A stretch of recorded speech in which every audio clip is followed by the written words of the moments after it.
Here's the thing, Roland. You just said both buckle up and relax. Is that what people do in your car? You're like, all right, Yes. buckle up and relax, and they're like, wait a second, I want to die like my grandfather, in a fiery car crash? very calm during his sleep, not like the other guys in his car screaming and yelling. Now that's a joke. That's a good joke. Welcome to the What's Your Baseline podcast. In this show, we talk about our experiences and lessons learned in enterprise architecture and business process management. What's Your Baseline is designed to be for everyone. Newbies who are just getting started with these topics, organizations who want to improve their EA and BPM groups and the value they get from it, as well as practitioners who want to get a different perspective and care about the discipline. Each episode will tackle different key topics, providing context, background, best practices, and stories from the road, inviting you to learn from our challenges and successes, and demonstrating key tools to help you set up your practice and get the most out of it. I'm your host, Roland Wolt, and I'm joined today by my co-host, JM Erlinson. Hey, JM, how are you doing today? I'm doing great, Roland. I know our audience doesn't necessarily care about everything in our lives, but I have to tell you a story. I got new Wi-Fi. Yeah, I know. It's a big occurrence in my life. Listen, I'm going to say, at least 90% of my waking hours interacting with the internet in some capacity. And in the past, I have had unreliable Wi-Fi. And now, on this glorious day, I have a new Wi-Fi provider, and I can't wait for them to let me down. So until then, so it's all rainbow and unicorns. Your Wi-Fi is like purple airwaves going through your apartment. Ooh. Yeah, actually, there's like a little LCD on the Wi-Fi device itself that like says, "Hello, welcome to your Wi-Fi." And I'm like, you know what? Here's the thing. That doesn't do anything. But what does it do for my experience? Yes, makes me feel like I've got a friendly Wi-Fi. Well, speaking of experience, I made the appearance that you are, I don't know if that's the right word, Japanophile. Is that a thing? Sure, you can call it that. I am a big fan of the country and the people and culture of Japan. Yes, I am. So what I have now for you in stock today is a lot of Japanese terms like kaizen and all these things, because we got a very good friend of the show here who is actually a Lean and Six Sigma guru, and he will educate us on all things Lean and Six Sigma. So welcome, Ron, to the show. Hello. Thank you for having me. I'm happy to be here. We're excited to have you, Ron. Happy to be here. It's one of those things, like, I hear Lean Six Sigma all the time. It's such a part of the conversation happening, and it's been going on for quite a long time. But I feel like a lot of our audience maybe doesn't have a full picture. So I come from manufacturing engineering. So the Lean Six Sigma, or that I know from back in the day, is extremely physical production focused, and defect rates and all the things you learn in manufacturing engineering. But I know that it's evolved so far. So we're really excited to have you and have your perspective on all this. But before we get to that, I think our audience would love to know a little bit more about you. So Ron Baker, who are you? Tell us your life story, my friend. Let's start with this. Tell us what your experiences are, your professional background, where you come from a experience and expertise perspective. Yeah, absolutely. Thank you for that, JM. I am, I like to say, a realist, a down-to-earth people person. I know the buzzwords Six Sigma and Lean, Kaizen, and all the buzzwords that go along with that sometimes can be very intimidating to folks, but I like to think of it as I'm just I can say, put it where the ghost can get it. That's a term I heard a long time ago, but that simply means put it where the average farmer can understand what's going on. But in terms of how I started out and where I came from, I would say real simple. I grew up in Long Island, New York. I went to college on a track and field scholarship. I was very fortunate to earn that. I qualify actually for the 92 Olympic time trials for the men's 400 meters. Ooh. So I was pretty quick on my feet when I needed to be. I embraced that opportunity and took full advantage of it during my tenure at Temple. I studied mechanical engineering while there, and I was funny. I was advised by my advisor, no, you don't want to do engineering and be on an NCAA scholarship. And I said, well, why? I said, well, it's you're going to be doing a lot of traveling, a lot of commitment to the track, and engineering is typically very challenging. As a matter of fact, he told me out of all of our student athletes here at Temple, we have no engineering people on that track. So I said, okay, well, I still want to move forward with it. Thank you for the advice. And I succeeded and went on and to achieve some good things. Unfortunately, I was not good enough to make track and field my profession after graduating from Temple to pay the bills, but I did what I could to not have to have student loans to be paid back and so forth. And then after that, actually, I did this real crazy thing, and someone from NASA I knew had a grant opportunity with North Carolina A&T State University, where they would pay you to come learn. And I was like, wow, that's, you're going to pay me a stipend. All I got to do is take these classes, do a thesis, and you're going to pay my tuition, and you're going to pay my books, and you're going to give me a stipend every month to live on. I was like, wow. I said, yeah, that sounds like a no-brainer to me. So I took advantage of that and went on to grad school and did the mechanical engineering, aerospace kind of stuff. So very techy and geeky, but it taught me how to solve problems and to be disciplined, if you will. All right, let's fast forward a little bit, Ron. What are you doing today now? So what I'm doing today is I have a unique opportunity, whereas I call myself I'm a Lean Six Sigma practitioner, and I come in to help companies or organizations uh, do more with less, or to be more efficient at what they do, or to just make them better, make their performance better in terms of cost of goods sold or cost of services provided. I come in and help problem solve. I come in and help people to see what they can't see, uh, Hmm. figuratively and literally, within the organization. I think about us. We come in. I come in and parachute in, do some stuff, and I leave. But the goal is to leave them better than when I got there. Um, and what I will say is that I'm going to backtrack a little bit of how I got there, because I didn't just wake up one day and say, "Oh, I want to be a consultant who parachutes in and like a superhero and then saves the day and then leaves." Right? Um, what I did was my first half of my career was very tactical. Like I mentioned, the Motorola, the Johnson and Johnsons. Hmm. Um, that first half of my career was very much in the weeds, where I'm crunching data, collecting data, building data collection plans, doing a lot of the grunt work myself. And at that time, I was going through this journey of the green belt and then eventually black belt. Once I got my black belt from Johnson and Johnson, I wanted to do this continuous improvement work full time. So I Hmm. transitioned my career into being more strategic, coaching others, and very much in that realm. So the second half of my career has been much in that strategic coaching and guiding, helping others to succeed. And that journey brought me along with some major consulting firms. Deloitte and Accenture were a few of the big ones I went to. And I learned the balance between industry knowledge and consulting knowledge.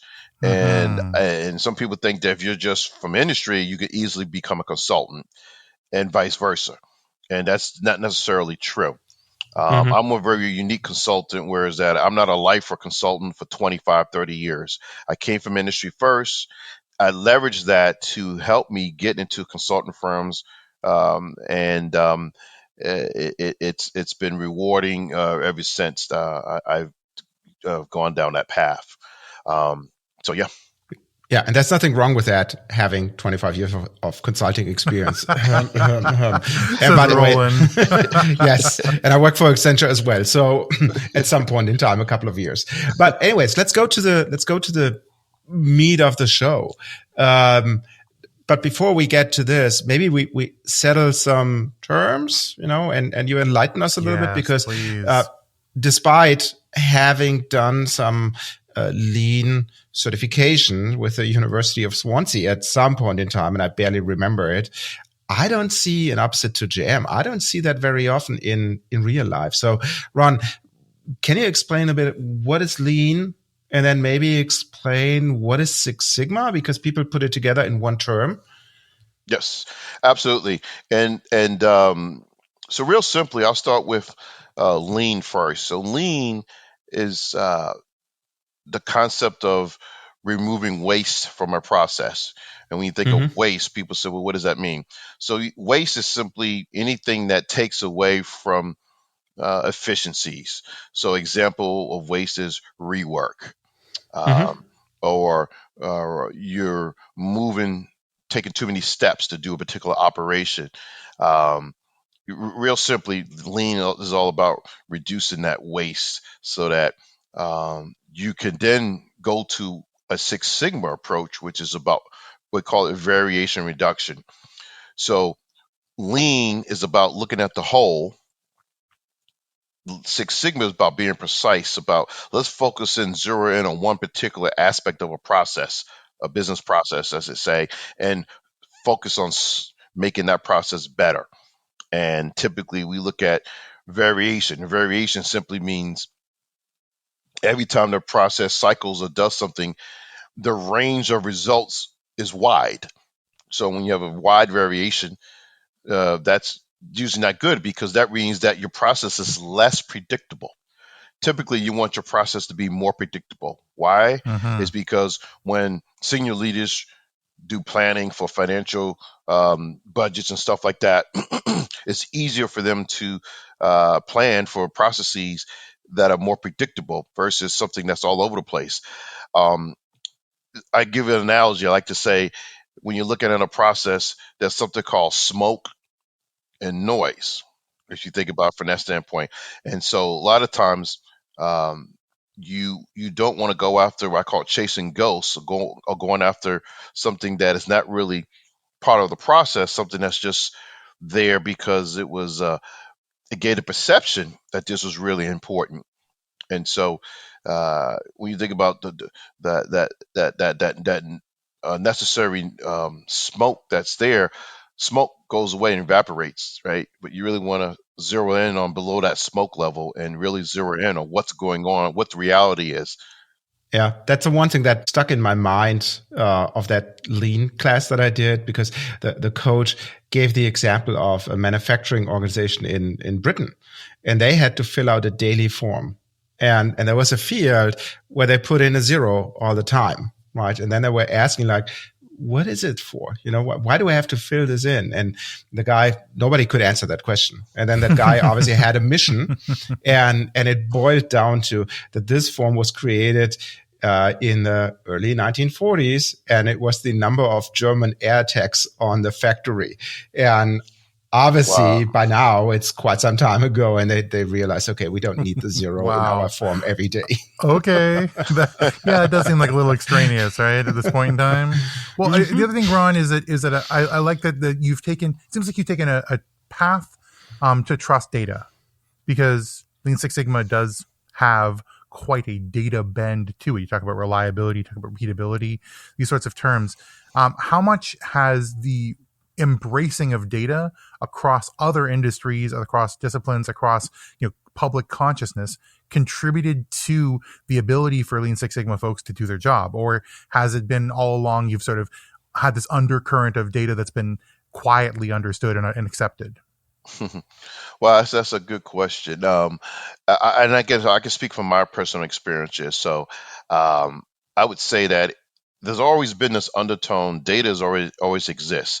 Data, if you think about it, is the output of a process. A process produces data, and data is used to kind of view that process and potentially understand the process. Right. The problem is sometimes is that some industries, your process produces a ton of data, right? And if you get too Mm. much data, it's like drinking from a fire hose, and folks can't not embrace it as they should.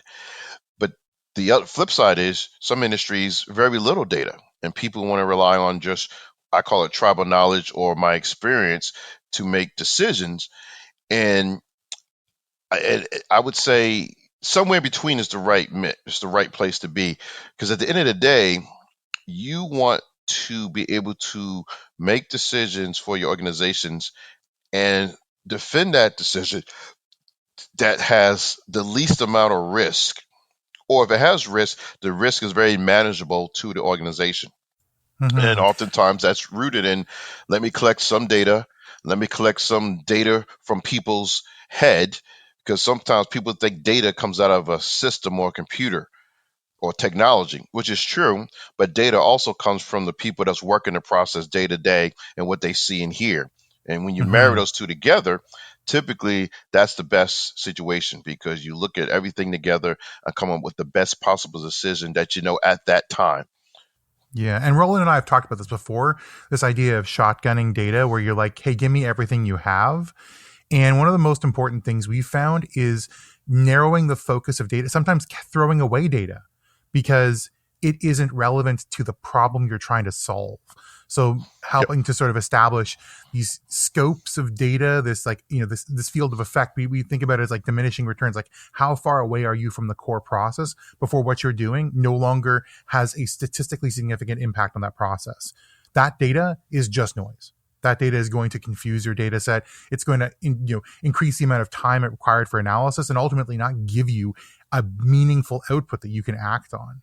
I think that's really important. The other piece of the puzzle is, and we're defining terms here. You've already used a couple of terms that I do want to loop back on a little bit, because I know people have heard these terms. They're being used and they're at the end of people's credentials. You use green belt, you use black belt.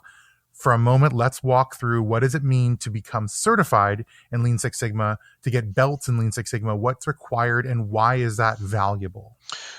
So, so yeah, I will say it is. So my credentials, I will say I have a green belt, black belt, actually two, I think two black belts, and I have one master black belt. And one may ask sometimes, why do you have multiple belts of the same level and whatnot? Well, one of the reasons is that there was no industry standard or worldwide standard that exists in this area. So, for example, I could work at a Johnson and Johnson, get a black belt or green belt. I could work at Motorola, get a green belt. I can work at Johnson Controls and get a black belt. But if I was to look at those belts from all those organizations, they all have their own little individual criteria that is used to achieve those belts. So I go back to this world of being standards, standards. So Mm-hmm. so that argument often comes up, or the debate often comes up. Well, whose is the best, or what standards should we use, and does certification even matter? Because if I go from one company to another, if it's not recognized, they make me take it again, and so forth. So I like to say, and keep it a little broad, and say, hey, it's about cycles of learning that one goes Hmm. through. And even if you're not certified with a belt, you could still have gone through the rigor of someone who does have a belt, because some certifications are simply take a test, you pass it, you get a certificate, or you become certified. But I like to tell folks the goal is to become fluent in that particular concept or that topic. And once you become fluent, you then know when to use certain parts of that, components of that toolkit. A real simple analogy I'll say is driving a stick shift. I learned probably coming in early in college how to drive a stick shift. I remember my first early days of driving that stick shift. My girlfriend at the time was very patient with me, and she would take me through the mechanical step one, step two, step three. And I remember going in my mind every time I drive, I was like, okay, I got to do this. It was very methodical, mechanical for me going through the motions. Over time, though, I became very comfortable with going from starting in gear one, or you know how to coordinate things, how to sit on a hill and not fall back. I became very comfortable or fluent in driving a stick shift. That only happened as a matter of time. Had cycles of learning under my belt and became good at it. Similar with the Six Sigma stuff and Lean. You take a test, you read a book. Yeah, I see the concepts, but until you practice it time after time and have different levels or different ranges of experience, you then have the opportunity to become fluent in that topic or concept. Yeah, I agree. There's nothing. Or how do you say that? I think nothing beats experience, right? Doing this. And by the way, we made our boys also learn stick shift at age 16. That's something that someone needs to do. But maybe to come back on the history of Lean and Six Sigma, from what I recall, it had its heyday in the 80s and 90s. Manufacturing industries and all that stuff. What did people do at that time, and why was it such a big thing? So I think it was a big thing. Again, I told you I started my data career, if you will, at Motorola, and it was a big thing then because it was used as a problem solving methodology that could achieve results, tangible results quickly. And Mm-hmm. it hit the bottom line, it enabled to organizations to be more profitable quickly. Um, Mm-hmm.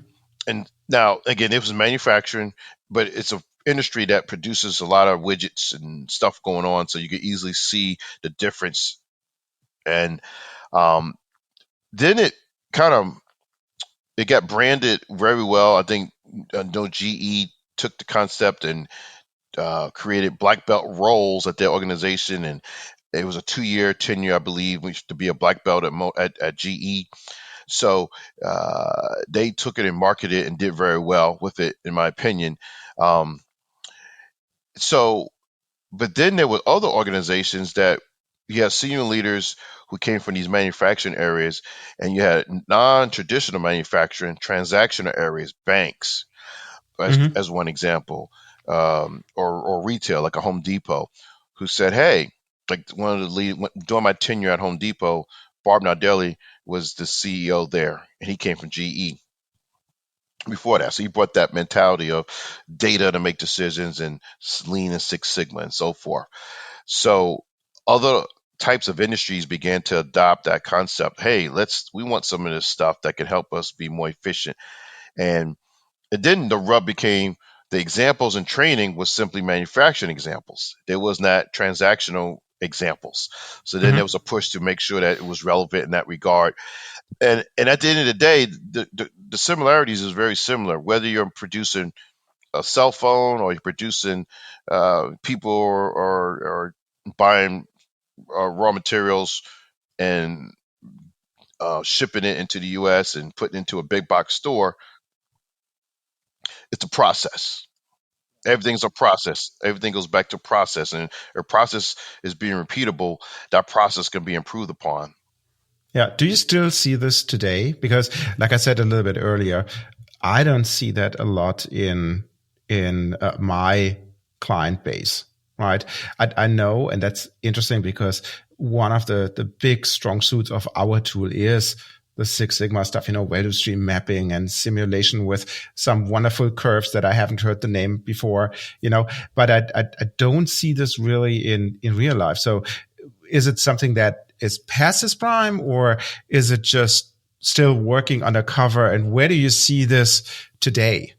So I think it's not past its prime. I would say it's probably it might have laid low for a little bit, Mm-hmm. but I would say organizations typically every year have a mandate. How do we keep costs low, or Mm-hmm.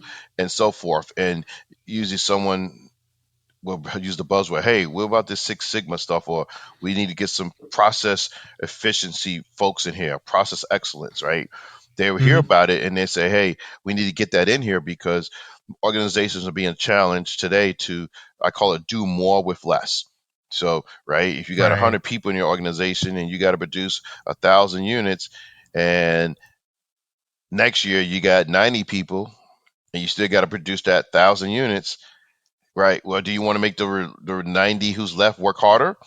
Yeah. Or do you make the process more rearrange it in such a way that you reduce some of the waste potentially, and maybe you get more out with the 90 than you got with the 100 that you had? Yeah. So in today's world, I definitely think it's relevant.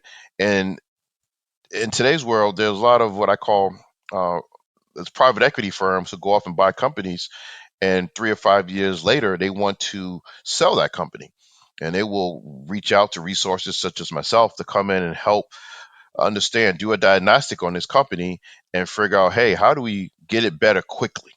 How do we flip the switch quick, like quick as in maybe 6 months to a year, to have change happen? Now, I said a thing here, change, and there's organizations out there who specialize in change management. And regardless, whatever you do on the floor, with the data, people execute these processes. So change management is also a part of this. Hmm. And just because I don't say the word change, or you think of Lean Six Sigma, you don't see the word change management in there. That's a very important component that that has to take place as well. But you got to get the evidence to defend the change first, in my opinion, and that's what Lean Six Sigma helps you to do. Then you get all these other ancillary components in there to help sustain those gains. Change management is kind of one of those components that helps with that. And I think we're talking about, and we had 2 episodes on the show where we were talking about management of change and organizational change management, which are obviously 2 different beasts. The one is more the technical aspect, the procedural aspect that you have. The other one is obviously focused more on the human side of it. How do I structure my organization? How do I communicate? Yep, How do I train? I think you're talking about both, aren't you? I am, and oftentimes I like to think of what we do in terms of baseline or process, the foundation that everyone else leans on. So, for example, someone wants to develop a behavior change plan. Well, in order to do that, they have to know what part of the process or what people in the process have to change or evolve. So usually they go to the process map, start that analysis first there, then maybe go deeper to go interview people and talk to them or learn more about what's going to happen. But that hook or in the middle always comes back to, let's go back to that process map that we built. And when I say process map loosely, there could be different levels or different types of process maps. But if you go back to the baseline of that particular process, that picture, that view is often what helps to uh, be the foundation for everything else in that journey. Yeah. Well, we've heard reliability, repeatability. We've heard doing more with less. We've heard justifying change with evidence, being able to process all that. That seems like a really good case for what Lean and Six Sigma might be able to contribute to organizations, contribute to the industry. And with that why answered, we're going to take a little bit of a break to leave you with a moment to think about this and a little bit of music. And put the question back to you. So you've heard about Lean Six Sigma. Have you ever worked, audience, on a Lean or Six Sigma project? Is this something you've done, a couple of times? Has it been part of the organizational culture? Or if not, where do you think Lean Six Sigma from a why perspective could maybe be helpful for you and your organization? Once again, we'll leave you for a second and come back with our second section, the how.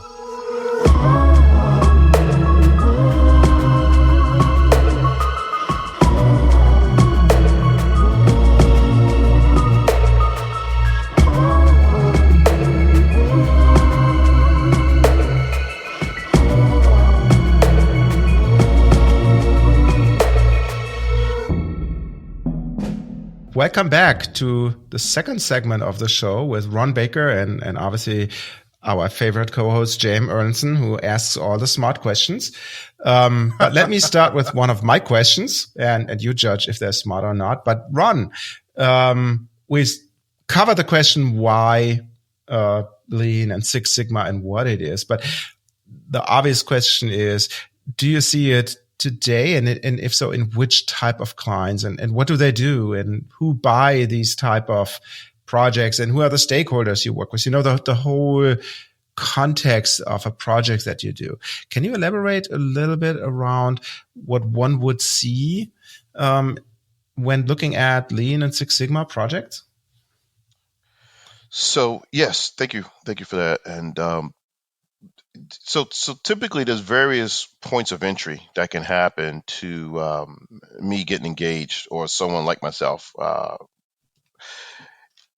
Typically, though, this what I call there's a problem right out there, or burning platform, as some folks like to say. Whereas the business is experiencing some sort of pain, Mm-hmm. and when I say pain, somehow they're either not meeting customer demand or delighting the customer, um, or maybe they are meeting customer needs and they just want to proactively get better because they feel the competition is getting closer, right? So one Hmm. of those scenarios could be possible, or both.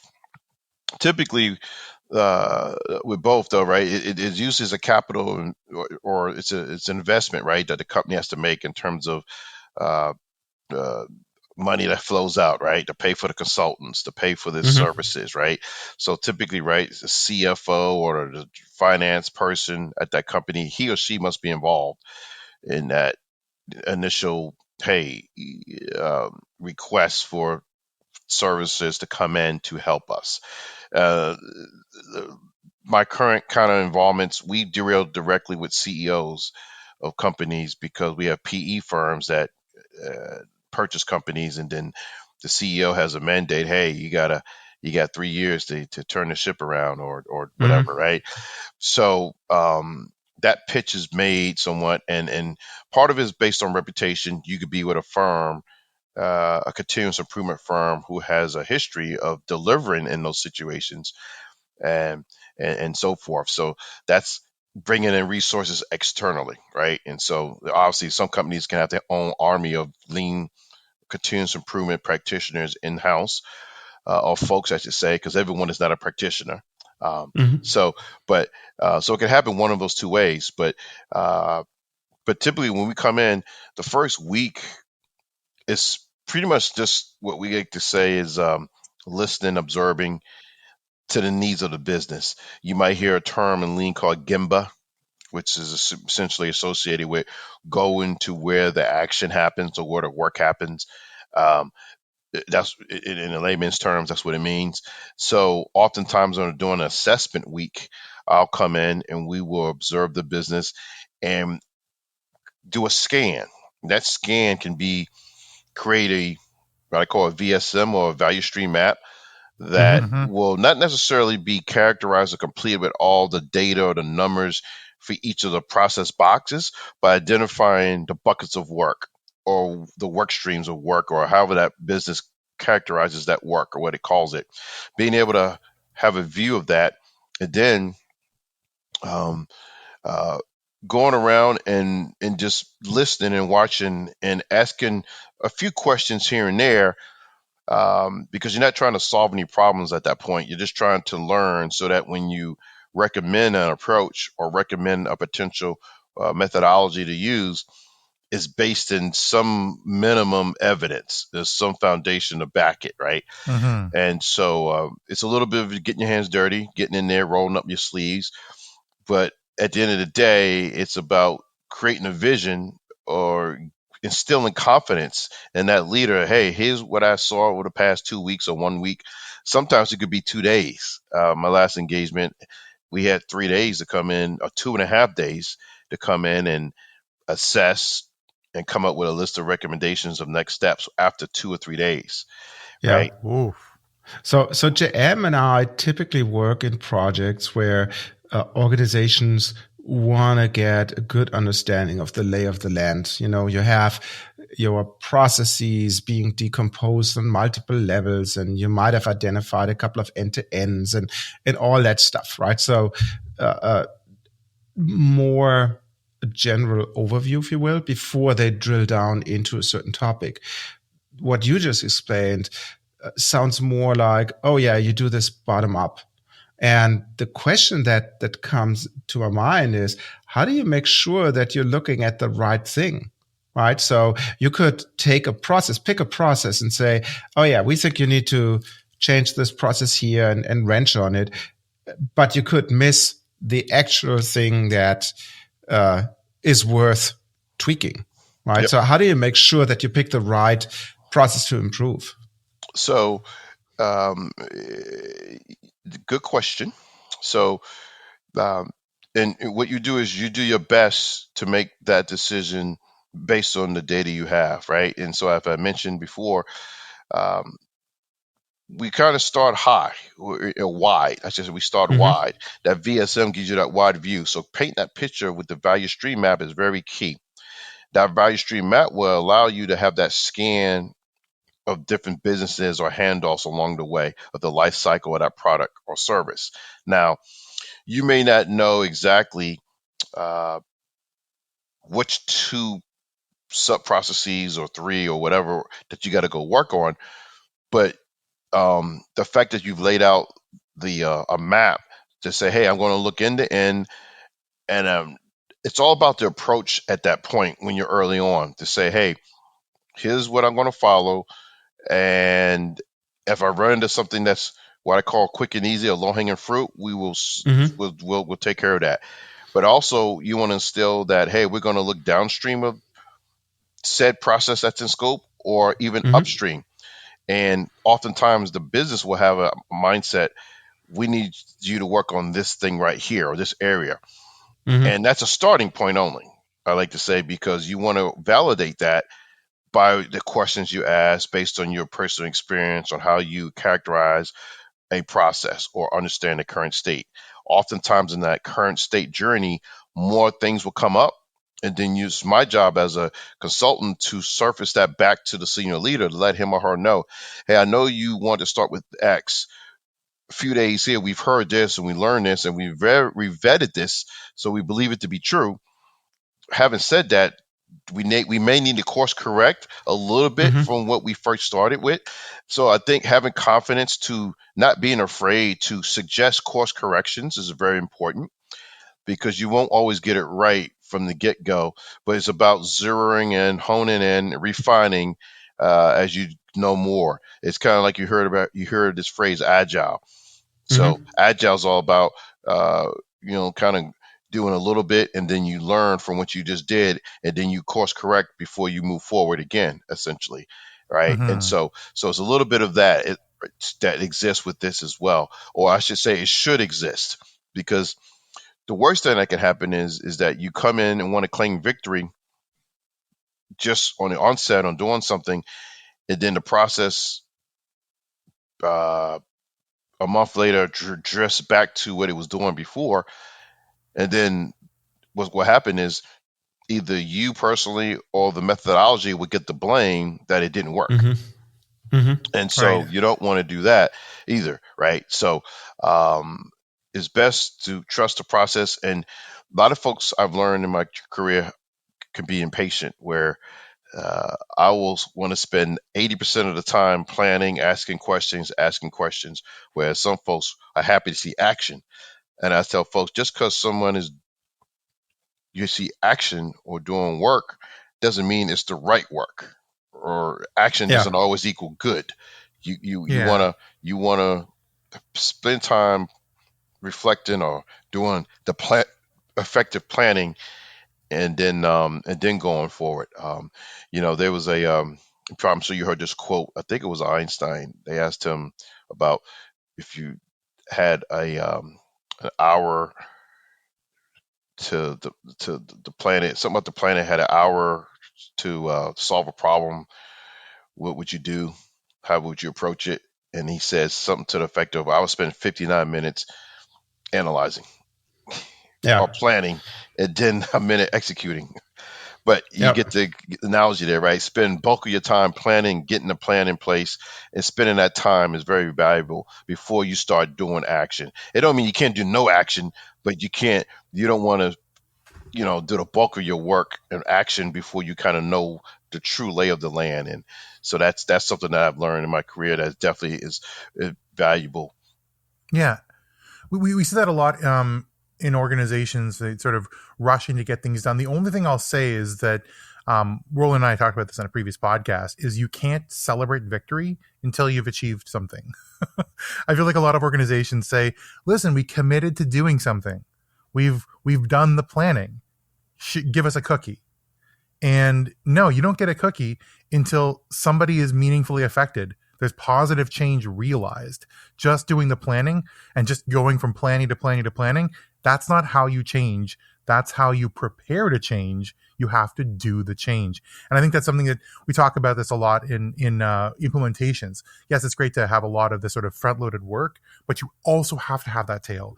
And in particular, when you take a look at approaching a project around Lean Six Sigma, and you talked about building the value stream, you talked about understanding where things should be done. So being able to, could be being able to be picky about where you're going to make improvements, being brought in to fix a problem. My question is, okay, so now that you've got the data, you've done some of the planning, walk through the steps that you use to be guided by Lean Six Sigma in project execution. So how do you actually do a project? How do you stay true to principles? How do you build the methodology into a project success plan and then execute on that plan? Okay. So me personally, I rely on the fundamentals and how I was taught, um, and so it's like building a house, or you have a foundation. And as I walk through a methodology, I make sure that everything I do, I can defend or support with evidence of some data, or it could be maybe I have made an assumption here, a key assumption, and I will state that, hey, I assume this because I didn't know, and assume this and move forward.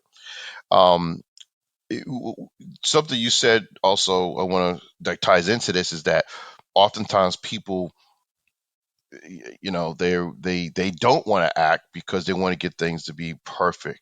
And you probably heard the phrase, you shouldn't let perfect be the enemy of good, but you can still get a result that people can embrace and get behind, even though it's not all the way where you want it to be. It's tangible, right? It's like baseball analogy, right? You got to hit a few singles, Yeah. and you can hit a few singles to get some wins in, to get some momentum, and gets other people to become your ambassadors.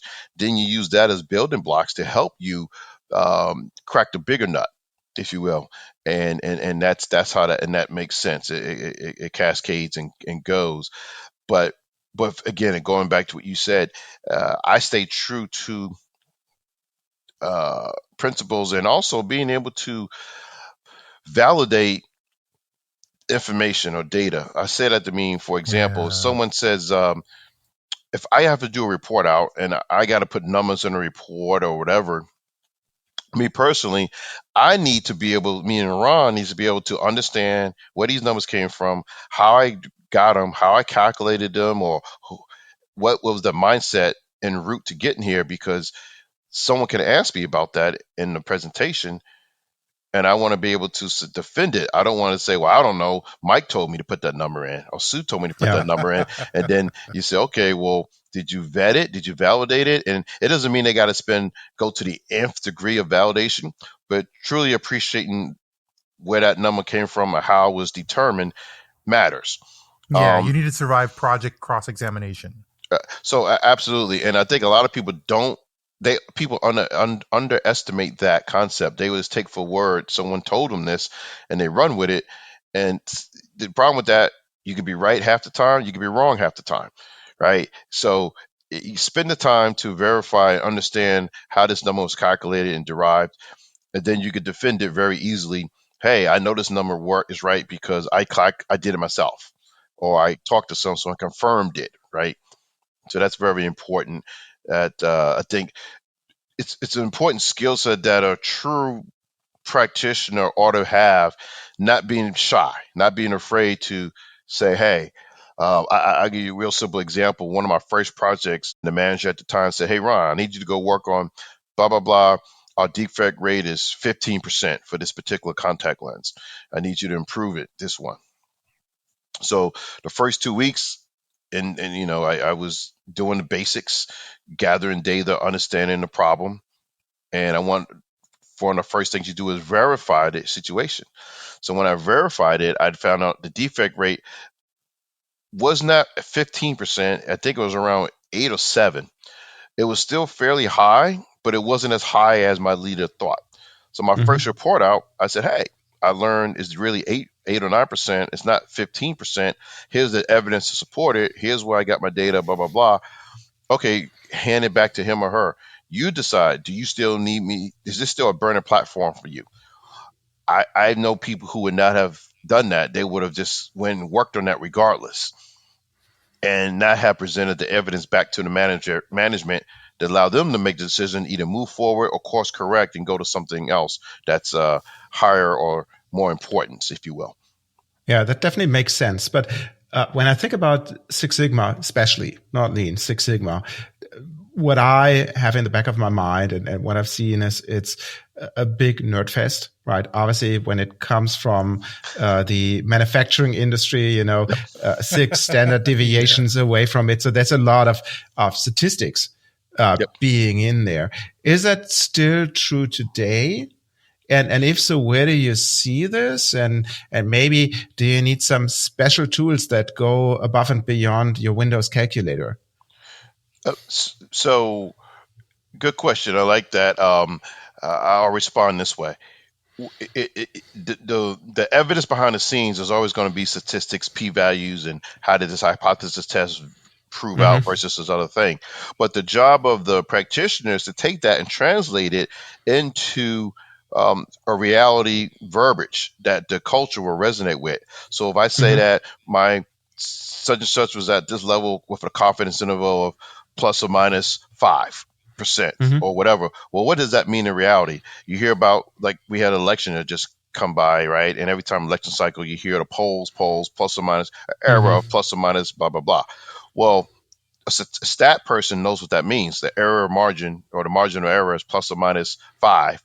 But you need to translate that. It says in reality, what does that mean? Could be a huge swing. What does that Yeah. mean in reality in terms of layman's terms without speaking statistics? Similarly, if I'm making widgets, right, I need to translate that language into uh, speak that culture will resonate with and understand. Um, for sure, that is definitely what has to happen.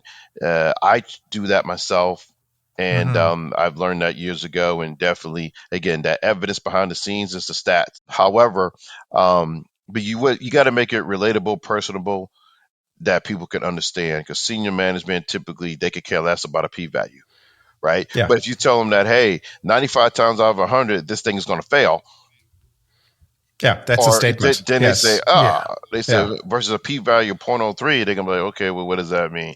And I said, well, that's what this means, boom. And they said, oh, okay. Or again, it's all about that risk. I go back to that risk thing I said in part one, I believe.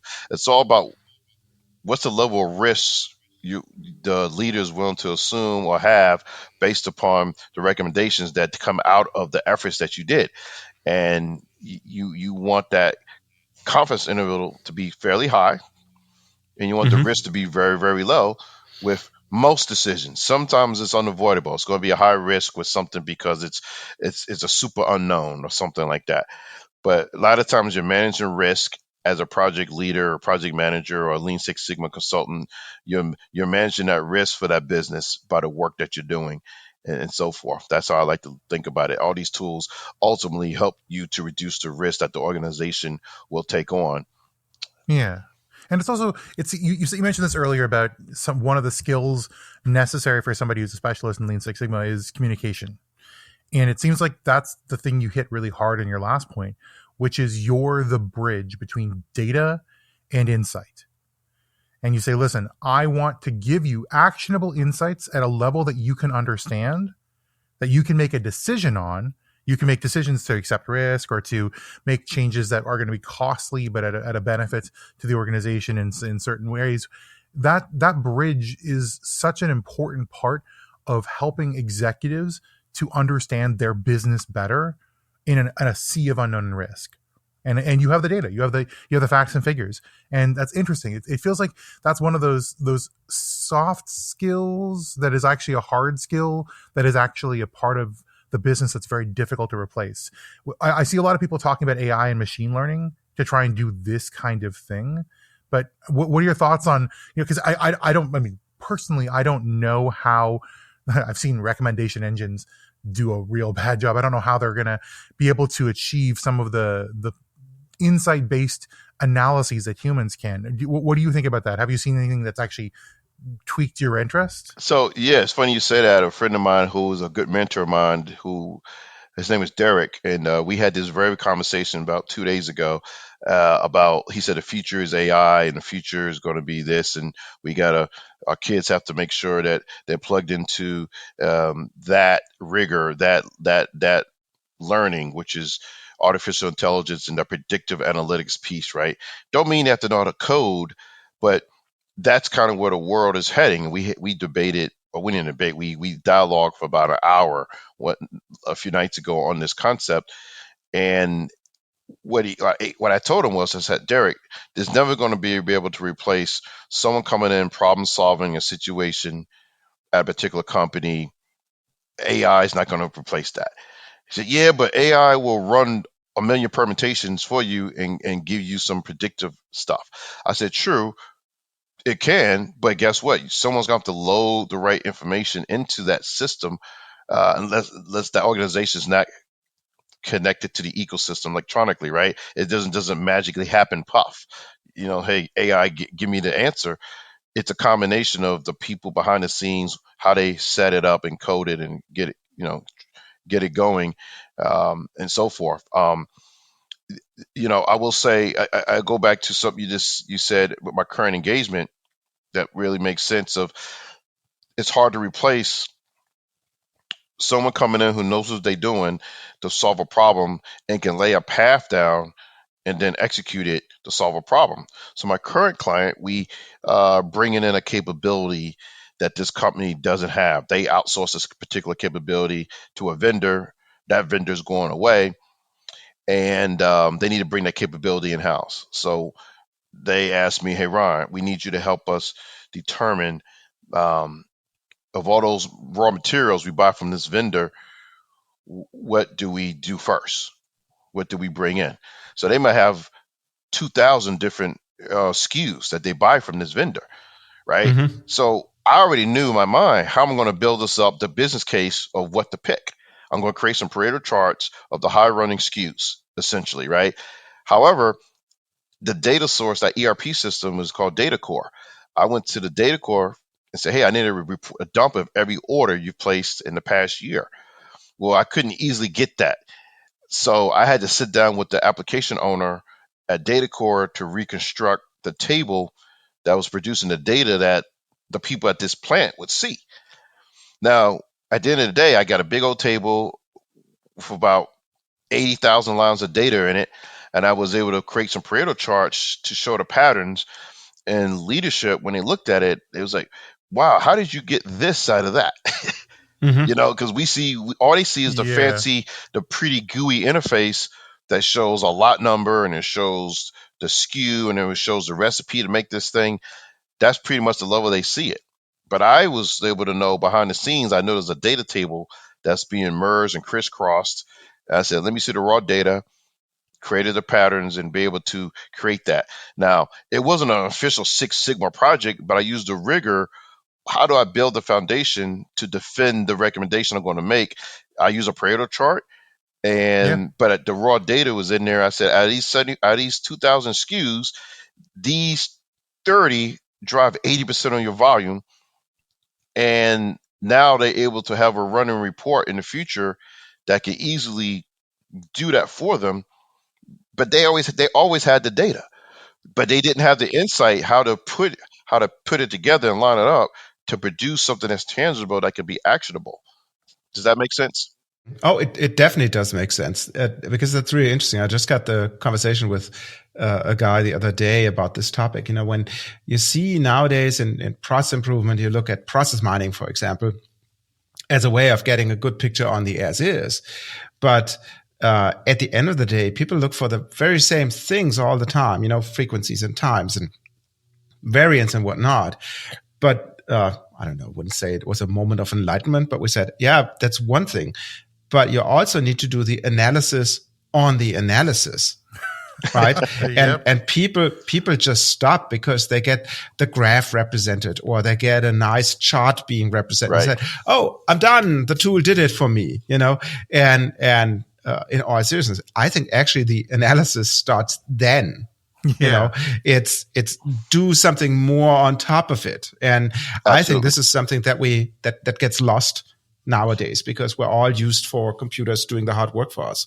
Well, absolutely. And people think just because the machine spit out a number is right, or we spent all this money on this Mm-hmm. tool, so whatever comes out is right. And I said, well, not necessarily, because the tool is, I call it dumb, in the sense of, where you use Minitab for stats or Yep. iGraphics or whatever the tool is, it's only going to be as smart as how you load the data or you present the data to the system. And but you have to be able to recognize, I see that output, it doesn't make sense in reality, let me see why. And a lot of times people don't take that extra leap to say, well, Yep. hey, it gave me this output, but does this make sense, business leader or business owner or a person who does this thing every day? So bottom line is, whenever I created my charts, I went to the people who run the business and said, hey, this one here is a high runner, or this one here makes sense. Does this Pareto chart make sense? And they say, yeah, that those ones we know, we hear about every day in production meeting. Uh-huh. So you're right. Those are definitely the high runners. And there was other stuff they didn't realize, onesie twosies, but it was a lot of them, and so forth. But I use the data to kind of support the conversation, be a conversation starter. Again, it's about asking the right questions and being a good conversation starter. And you mentioned process mining. So when I cut my teeth in Six Sigma years and years ago, we didn't use the term process mining, but we did stuff that was similar. We didn't call it process mining, but you have tools now that can take data and look and spit it out. You still got to Mm-hmm. do due diligence to say, take this picture that the tool gave me and resonate it, And or go validate circle it. back Yeah. with the business leaders, the business, and say, hey, does this make sense? Because if the answer is yes, then that establishes your baseline. oh Then you yeah. can Yeah. go up from there or down from there, however makes sense, and go forward. So that's just a very important piece that I like to tell folks. If I was I coach folks and teach them, don't be afraid to ask questions. Ask the questions, ask the questions, ask questions, because sometimes you don't know what you don't know, and will make the SME, or the subject matter expert, make them think differently based on what you said, and then say, oh, you know what? That is interesting, that approach or that mindset. Let me think about it, and whatnot. But it's all about the dialogue and the conversation at the end of the day, because the blink of an eye, you hit the button in Minitab or the process mining tool, it spits that thing out so quick. That's not where the magic. Yeah. I agree. I agree. And maybe to close out this segment a little bit, I have one more last question. Yes, You did your analysis, you presented it to your stakeholder, right? Your buyer of your services, right? yes. Um, what typically happens when you present this to them? What do those clients typically do next? So is it more like, oh, thank you, Ron, good job, here's your check, bye bye, or do they actually do something out of this? What is your experience with that? Because obviously the ideas are high, the execution, well, I say it varies, because some clients, the goal is to simply give them that recommendation. I leave to who knows what they do with it, right? Some mhm, is, here's a recommendation. Now you're going to own the execution of it as well, meaning me. So sometimes you carry it forward. Um, but um, so it varies. But at the end of the day, I would say rarely is it become something that collects dust on a shelf, because mhm, one, they spend a lot of money to get this. And but what can happen is, they had a perception before you came in. You come in and you verify, validate what they already knew, but they need that independent person to also confirm their thoughts. So that can yeah, happen as well, right? Sometimes. And then other times, again, is okay, hey, good plan, good initial progress. Okay, you own it. You get off to the races, and start executing and helping to do stuff. And and again, when you execute, every project is different. So you can give a framework to say, here's general what's going to happen, but it's, you don't know what you don't know till you get to next steps and stuff, and then you discover this and whatnot. But it's always good to have that constant cadence of communication, whether it's weekly or biweekly, whatever the case, whatever makes sense for that what you're working on, so that no one is blindsided with something Mhm. and Yeah. whatnot. So that's definitely important. I've learned on my career, even if it's something bad, let them know early. That early, you can't let them know at the last minute because it's early. There's time to correct. If you tell somebody Well, at yeah. last minute blindsided, it's too late. So it's like, oh, It's also, we're all on the same team, right? Like, the intention here is not to be adversarial. You're doing an evidence based decision making exercise, and they're trying to drive business. They're trying to make difficult choices on how the organization is structured, on how the organization is run, on how their processes are automated, on how their people are enabled. Those are collaborative arts. They are not adversarial. They are not competitive. And I feel like you're in a position as a consultant to come in and be the heel of the conversation, or to be the sort of uniter of the conversation. And it depends on the position of the going in position of the organization, whether or not you get to be that uniter. So that's a good lesson to take away here. And I think you've talked a lot about some of the consultative skills that come into making Lean Six Sigma actually work. I think that's a really good lesson to have a consulting approach, a consultative approach, to come alongside the data with the soft skills and the experience and the empathy, the listening that goes into the communication skills that go into making this actually stick. And that's going to turn it back to you, audience. Talking about Lean Six Sigma, you've heard a little bit about it, some examples and stories of how it's worked. Let's talk about applying those principles, that consultative, that idea of evidence-based decision making into your future projects. How might you do it, and what sort of success do you think you can get from it? We'll leave you for a second and come back with our last section. And be loved in return.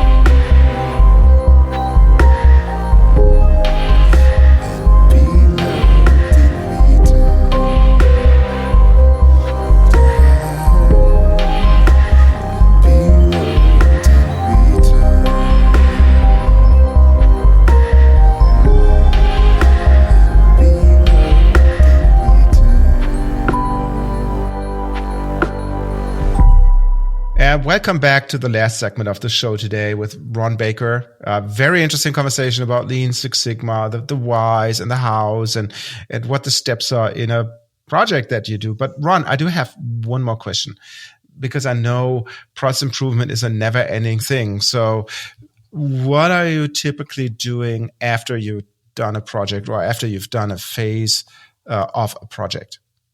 so absolutely. So w- typically, a project can have 3 to 4 phases, and within each phase, I always do what we call a look back Mm-hmm. to pros and cons or pluses and deltas to see if there's anything that we can leverage for the next phase and learn from. Right. So, and at the end of the project overall, there's a look back. Typically, if you leave the organization, you uh, have a period where you can say it may take 90 days to get everything implemented. So you want to Mm-hmm. be able to give them the opportunity. Hey, let me circle back with you and offer up my direct services in a sense of, hey, let's dialogue what went well, what didn't go well, and so forth, so that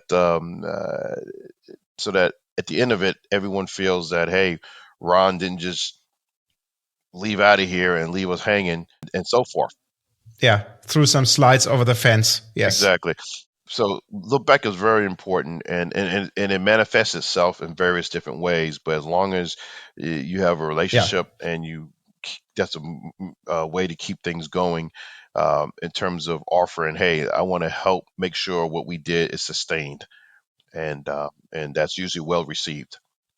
So speaking of that, even if you're not a client of Ron's, how can I get hold of you? Where can we find you if somebody wants to reach out to you and say, that was such an interesting conversation. I want to meet that man, the legend, and chat with him. So where can you be found? Well, I'm easily accessible. I'm on LinkedIn, and my name is Ron Baker. It's listed under there. I think the show notes will show the exact pathway to get to me on LinkedIn, Absolutely. and as well as my email. And my email is real simple. It's ronwbaker at gmail. Again, ronwbaker at gmail.com is my email, and I can be found that way as well. Wonderful. Well, you mentioned the show notes, and so I think it's my obligatory time to say thank you to all of our listeners for coming on in and enjoying our wonderful conversation. A huge thank you to Ron. Hooray! For taking us away with some interesting stories, lessons learned, some ideas, and helping to explain out Lean Six Sigma and all its principles, practices, and outcomes. Now, if you like more of what you've heard and you want to go see it on the website, go to whatsyourbaseline.com/episode 36 specifically for this episode, but you can find lots of great articles on the whole website, as well as finding us on LinkedIn and all of our other various socials. Feel free to leave us a like or share it or give us some feedback. Email us at hello@whatsyourbaseline.com to tell us what you like, what you'd like to hear next, and maybe to make a nice little connection with us. Well, until next time, friends, I've been J.M. Erlinson. I'm Ron Baker. And I'm Roland Volt. And we'll see you in the next one.